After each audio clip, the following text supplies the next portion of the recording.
عزیزو وہ نوجوان آخرت کو خیال کر کے اللہ نے فرمایا ہے نا ایمان والو ڈر جاؤ، اللہ سے ڈرو، خوف کیا کل میدان محشر میں رب کائنات پوچھے گا نوجوان یہ بتا تو نے جو پھل کھایا تھا سیب کا پیدا ہوا تیرا تھا یا تو نے خریدا تھا یا جس کا تھا اس سے اجازت لیا تھا؟ میں اللہ کو کیا جواب دوں گا؟ الٹے قدم واپس ہو گئے، جدھر سے ندی بہتی ہوئی آ رہی تھی اسی طرف چل پڑے، چلتے چلتے کئی میل دور چل کر کے پہنچے، آپ نے دیکھا ایک باغ ہے جس کے پھل لگے ہوئے ہیں اور اس باغ کے کچھ جھاڑیاں کچھ پیڑ ندی میں لٹکے ہوئے ہیں، لگتا ہے اسی باغ کا وہ پھل ہوگا۔ حضرات پوچھا تو پتا چلا کہ اسی باغ میں ایک بوڑھا شخص ہے جو باغ کا مالک ہے، اسی باغ میں اس کی کٹیا ہے، وہ اسی میں رہتا ہے۔ آپ گئے اور جانے کے بعد کہتے ہیں بابا جی السلام علیکم ورحمت اللہ وبرکاتہ۔ سلام کیا اور سلام کرنے کے بعد کہا بابا جی میں آپ کی خدمت میں حاضر ہوا ہوں، ایک غلطی ہو گئی ہے۔ کہا کیا غلطی ہوئی؟ کہا غلطی یہ ہوئی کئی میل دور میں سفر کر رہا تھا، اسی ندی کے کنارے سے بھوک لگی تھی، بہتا ہوا سیب جا رہا تھا، میں نے اٹھایا اسے کھا لیا، اور کھایا تو کھا تو لیا بھوک کی شدت میں، مگر میرا دل گواہی نہیں دیتا ہے اس لیے کہ وہ مال میرا نہیں تھا، میں نے اجازت بھی نہیں لی، غیر کا مال ہے اور لگتا ہے آپ ہی کے باغ کا وہ پھل ہے، میں اس لیے آیا ہوں ایک گھنٹہ گزرنے نہ پائے کہ آپ معاف کر دیں گے تو ہمارے جسم میں اس کا جو بلڈ بنے گا جو خون بنے گا وہ جائز اور حلال طریقے سے بنے گا۔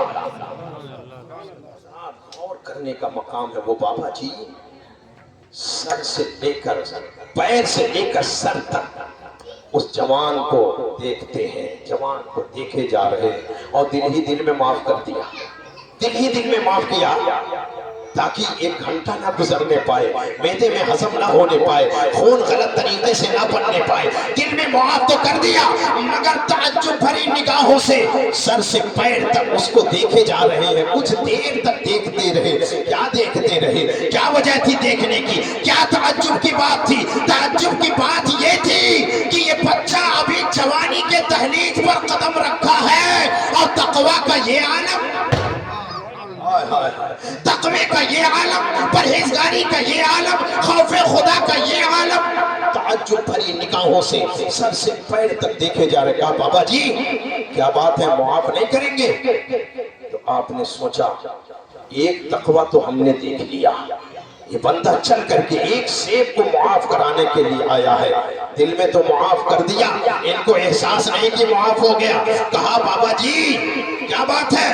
کہا بیٹا معاف تو کروں گا مگر ایک شرط ہے۔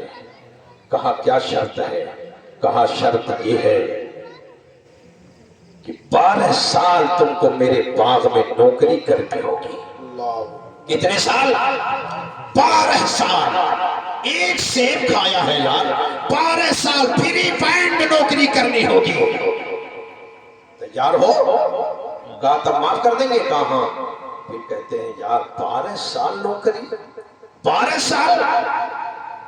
دل نے کہا وہ جوان قبول کر لے، یہ 12 سال بھی ختم ہو جائے گے، دنیا ختم ہو جائے گی، تو بھی چلا جائے گا، مگر آخرت میں اللہ کے سامنے جب پیش ہوگے اللہ جب سوال کرے گا تو جواب بن نہیں پڑے گا، اس لیے یہاں کی نوکری قبول کر لے، یہاں کی رسوائی وہاں کی رسوائی سے بہتر ہے۔ نعرہ تکبیر، نعرہ رسالت، جشن غوث الورا، نعرہ تکبیر، نعرہ رسالت۔ کہا بابا جی مجھے منظور ہے، منظور ہے۔ نوکری کرنے لگے، راتوں دن باغ کی رکھوالی ہو رہی ہے، پیڑوں میں پانیاں ڈال رہے ہیں، جو بھی کام تھا کرتے رہے۔ 12 سال جب گزر گئے نا تو پھر آئے، کہا بابا جی اب تو معاف کر دیں گے، اب تو معاف کر دیں گے، حالانکہ معاف تو پہلے ہی کر چکے تھے۔ کہا اب تو معاف کریں گے، 12 سال ہو گئے؟ کہا اچھا ہو گئے؟ کہا ہاں۔ کہا ایک شرط اور ہے۔ سوچا یار ابھی تو 12 سال نوکری کی ہے، ایک شرط اور۔ کہا ایک شرط ہے، کہا وہ کیا؟ کہا میری بیٹی سے تم کو شادی کرنی ہوگی۔ سبحان اللہ، میری بیٹی سے تمہیں نکاح کرنا ہوگا۔ عزیزو پوچھو اس بابا جی سے کہ بابا جی جب رشتہ طے کیا جاتا ہے، جب بیٹی کے لیے رشتہ دیکھا جاتا ہے تو اس کا مکان پہلے دیکھا جاتا ہے، اس کے جائیداد پہلے دیکھا جاتا ہے، بینک بیلنس دیکھا جاتا ہے، یہ کس حیثیت کا ہے، اس کے پاس مال ہے کہ نہیں، اچھا مکان ہے کہ نہیں، بلڈنگ ہے کہ نہیں، چلنے کے لیے 2 پہیا یا 4 پہیا ہے کہ نہیں، بینک بیلنس ہے کہ نہیں۔ آج کل تو کہتے ہیں کھیت ہے کہ نہیں ہے۔ مگر بابا جی آپ نے کچھ نہیں دیکھا، کچھ نہیں دیکھا، بس ایسے ہی بیٹی کا رشتہ منظور کر لیا ہے۔ بابا جی نے کہا بیٹا میں کچھ اور نہیں دیکھتا، میں دیکھتا ہوں تو اپنے دادا نبی پاک صلی اللہ تعالیٰ علیہ وسلم کی شریعت دیکھتا ہوں، اور میں نے دیکھا اس جوان کے اندر مصطفیٰ جان رحمت کی شریعت موجود ہے، اور مجھے کچھ نہیں چاہیے، مصطفیٰ کی شریعت مل گئی تو سب کچھ مل گیا۔ سبحان اللہ بہت کہا بات یہ ہے کہ جس بیٹی کے ساتھ تمہیں نکاح کرنا ہوگا وہ ہاتھوں سے لولی ہے، پیروں سے لنگڑی ہے، کانوں سے بہری ہے، زبان کی گونگی ہے، آنکھوں سے اندھی ہے، تیار ہو؟ سکتے میں پڑ گئے یار، 2-4-10 دن کا معاملہ نہیں ہے، پوری زندگی کا سوال ہے۔ ایسی عورت سے نکاح کرو جس کے اعضاء کوئی بھی صحیح سلامت نہیں۔ پھر دل نے کہا جوان یہ بھی قبول کر لے، یہ دنیا ایک دن ختم ہو جائے گی، آخرت ختم ہونے والی نہیں ہے، وہ ہمیشگی کی زندگی ہوگی، قبول کر لے۔ فوراً کہا بابا جی مجھے منظور ہے، بس اسے معاف کر دیں، یہ مجھے منظور ہے۔ غور کیجئے ایک سیب کے لیے کتنی بڑی قربانی، کتنی بڑی قربانی، یہاں لاکھوں ہڑپ کر جا رہے ہیں، ٹکار تک بھی نہیں لے رہے ہیں، اور وہاں ایک سیب کھایا۔ اب بتائیے لاکھوں ہڑپ کرنے والے، بھائی کا حق مارنے والے، پڑوسی کا حق مارنے والے، مسجد مدرسے کا حق مارنے والے، یہ تو مار کر ہڑپ کر گئے، ٹکار تک نہیں لیا، اور کہتے ہیں ہم 11ویں والے ہیں، ہم بڑے پیر کے ماننے والے ہیں۔ عزیزو بڑے پیر کے ماننے والے ہو تو آؤ اس جوان کی زندگی سے سبق حاصل کرو۔ 12 سال نوکری کی ہے، صرف ایک سیب کھایا تھا بلا اجازت، اور ایسی لڑکی کے ساتھ رشتہ منظور۔ کہا بابا جی منظور ہے، کہا منظور ہے، نکاح ہو گیا۔ عزیزو نکاح جب ہو گیا، نکاح خانی ہو گئی، عشاء کے بعد اس نوجوان کو لے جایا گیا اس کی بیوی کے کمرے میں، کہا دیکھیے یہ تمہاری بیوی کا کمرہ ہے، یہ تمہاری بیوی کا حجرہ ہے، جاؤ سہاگ کی رات ہے، جاؤ اپنی بیوی کے پاس۔ عزیزو بڑے پیر، عزیزو وہ جوان کوٹھری میں داخل ہوا، جیسے ہی دروازے پہ قدم رکھا دیکھا ایک خاتون پردے میں بیٹھی ہے، داخل ہوتے ہی کہا السلام علیکم ورحمۃ اللہ وبرکاتہ۔ جیسے ہی سلام کیا وہ بیٹھی ہوئی خاتون نے جواب دیا وعلیکم السلام ورحمۃ اللہ وبرکاتہ۔ فوراً لاحول پڑھا، الٹے قدم واپس ہو گئے، الٹے قدم واپس ہوئے۔ کیوں؟ ابھی ایک غلطی ہوئی، سیب کھایا تھا، 12 سال نوکری کی ہے، اب بنا کسی دوسری عورت کو ٹچ کرتا ہو تو پھر پتہ نہیں کیا حال ہوگا۔ فوراً واپس آ گئے۔ نوجوانوں، میرے بھائیوں، میرے دوستوں، ذرا سنو اور اس سے سبق حاصل کرو۔ حالانکہ وہ آپ کی بیوی ہے، صرف شبہ کی بنیاد پر آپ واپس آ گئے، کہیں ایسا نہ ہو کسی غلط عورت کو ہاتھ لگا دو، کسی دوسری عورت جو ہماری نکاح میں نہیں ہے اسے ٹچ کر دو تو بڑا گناہ ہو جائے گا۔ واپس آ گئے حضرات، واپس آ گئے۔ کیا ہماری زندگی میں یہ انقلاب کبھی آئے گا؟ انقلاب کبھی آئے گا؟ وہ تو اپنی منقوہہ کے کمرے میں شک کی وجہ سے واپس ہو گئے، اور ہمارا جوان پلٹ پلٹ کر دیکھتا ہے، گھور گھور کر کے دیکھتا ہے، نگاہوں سے زنا کرتا ہے۔ عزیزو اگرچہ تم اپنے اعضاء سے زنا نہیں کرتے مگر نگاہوں سے زنا ضرور ہوتے ہیں. کیسے ہوتے ہیں؟ اگر کسی خاتون کو، اگر کسی لڑکی کو، کسی عورت کو غلط نگاہ سے دیکھا تو یہ نگاہوں کا زنا ہے. سیدنا عثمان غنی رضی اللہ تعالی عنہ باز فرما رہے تھے، تقریر فرما رہے تھے.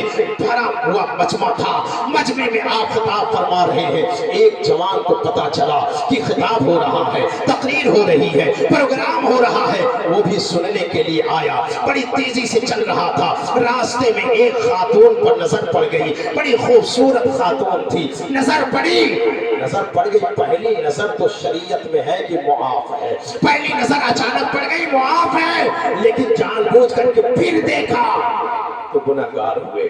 مگر یہ جوان پہلی نظر پڑی تو پھر پلٹ کے دیکھا، شہوت بھری نگاہ سے دیکھا. اور جب پہنچا اس مجمع میں جہاں عثمان غنی خطاب فرما رہے تھے، سیدنا عثمان غنی کی نظر پڑی.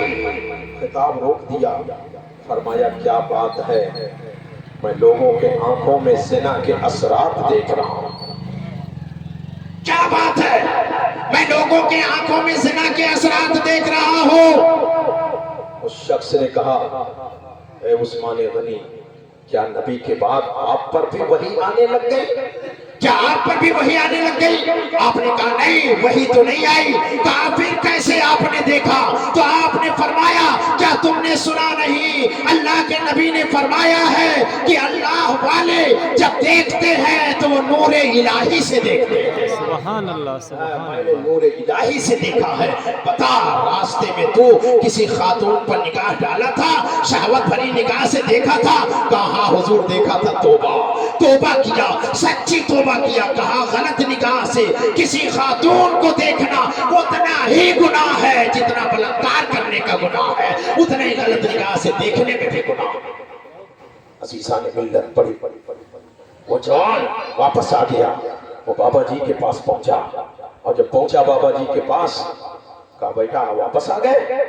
کہا کیوں نہیں آتا، 12 سال نوکری کروائے ہیں، اب کیا چاہتے ہیں؟ کہا کیا ہوا؟ کہا مجھے بتایا گیا تمہاری بیوی کا کمرہ ہے، جب میں اس میں گیا سلام کیا تو سلام کا جواب مل گیا. آپ نے کہا تھا کانوں سے بہری ہے، اگر وہ کانوں سے بہری تھی میرے سلام کے آواز کو سنا کیسے؟ آپ نے کہا تھا زبان کی گونگی ہے، اگر گونگی ہے تو سلام کا جواب کیسے دیا؟ پتا چلا اس کے اعضاء صحیح سلامت ہیں. کہا ہاں بیٹا اس کے اعضاء صحیح سلامت ہیں. کہا پھر آپ نے ایسا کیوں کہا تھا؟ تو آپ نے فرمایا بیٹا میں نے جو کہا تھا کانوں سے بہری ہے، اس کی وجہ یہ ہے کہ میری بیٹی جوان ہو گئی، آج تک اتنی عمر ہو گئی اپنے کان سے کسی غلط آواز کو نہیں سنا. جو بھی سنا ہے وہ دین سنا ہے، غلط آواز نہیں سنی ہے. آپ بتائیے آج تو نیند لگا کے سنا جائے. بچپن سے لے کر جوان ہو گئی، آج تک اسلام کے خلاف کوئی بات سنی نہیں ہے. اس لیے میں نے کہا تھا وہ کانوں سے بہری ہے، آنکھوں سے اندھی. اس لیے کہا تھا کہ میری بیٹی نے اگر دیکھا ہے جوان ہو گئی تو غلط چیز نہیں دیکھا تو قرآن دیکھا ہے، ماں باپ کا چہرہ دیکھا ہے، بھائی بہنوں کا چہرہ دیکھا، شریعت کے علاوہ کوئی چیز اس نے دیکھا ہی نہیں. اس لیے میں نے کہا وہ آنکھوں سے اندھی ہے. اسی طرح سے سارے اعضاء کا آپ نے تعارف کرایا. ہاتھ سے لولی جو کہا تھا، کسی غلط چیز کو ہاتھ نہیں لگایا. پاؤں سے لکڑی جو کہا تھا، کسی غلط جگہ چل کر کے میری بیٹی آج تک کہیں نہیں جوان ہو گئی. اس لیے میں نے کہا تھا میری بیٹی کی یہ اوصاف ہے. عزیزو ذرا ایک بات بتاؤ، جب ماں اتنی پرہیزگار ہوگی اور باپ یعنی اس کا شوہر اتنا پرہیزگار ہوگا، دلہن اتنی پرہیزگار ہو،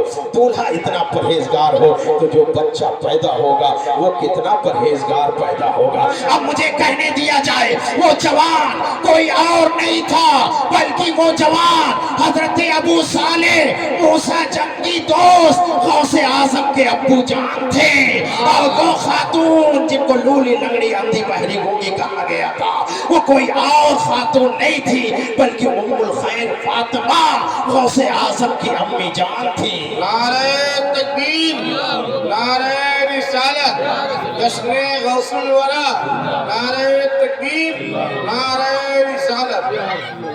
اور جب ایسے پرہیزگاروں کا ملاپ ہوتا ہے سبحان اللہ، ایسے پرہیزگاروں کا جب ملاپ ہوتا ہے، اس سے جو بچہ دنیا میں جنم